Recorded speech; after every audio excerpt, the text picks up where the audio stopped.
یونس علیہ السلام کا ذکر ہے کہ ان کو بھی ہم نے اگرچہ بھاگ گیا تھا، یونس بھاگ گیا، اللہ فرماتا ہے وَإِنَّ يُونُسَ لَمِنَ الْمُرْسَلِينَ إِذْ أَبَقَ إِلَى الْفُلْكِ الْمَشْحُونِ، یہ بری ہوئی کشتی میں جا کے سوار ہو گیا تھا۔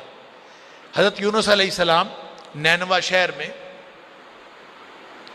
تبلیغ کر رہے تھے، انہوں نے نہیں بات مانی، مکالمہ ہوا، بالآخر اللہ سے دعا کی یا اللہ ان کے اوپر عذاب نازل کر۔ اللہ تعالیٰ نے حسب منشا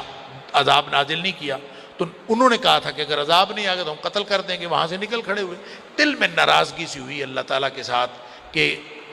اللہ تعالیٰ نے عذاب ہی نازل نہیں کیا، تو بہرحال وہاں سے نکلے تو ایسی آزمائشیں آئیں کہ بالآخر مچھلی کے پیٹ میں چلے گئے اور مچھلی کے پیٹ کے اندھیروں میں رہے۔ اللہ تعالیٰ فرماتا ہے فَلَوْلَا أَنَّهُ كَانَ مِنَ الْمُسَبِّحِينَ، اگر وہ مچھلی کے پیٹ کے اندر جا کے وہ تسبیح بیان نہ کرتا،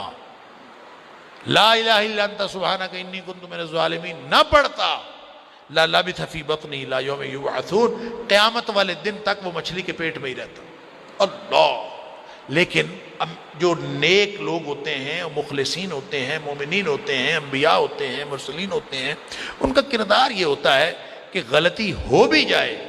فوراً اللہ کی طرف رجوع کر، حالات جیسے بھی ہوں اللہ کی طرف رجوع کر۔ جب اس طرح سے انسان کرتا ہے تو اللہ کو تو خوشی بڑی ہوتی ہے کہ جب کوئی شخص پہلے اس سے کچھ غلطی ہو پھر وہ اللہ سے معافی مانگے، تو معافی مانگنے سے تو اللہ خوش بہت ہوتا ہے۔ لہٰذا اللہ تعالیٰ فرماتے ہیں کہ یہ میرا بندہ تسبیح نہ کرتا تو قیامت تک یہ اسی کے اندر رہتا۔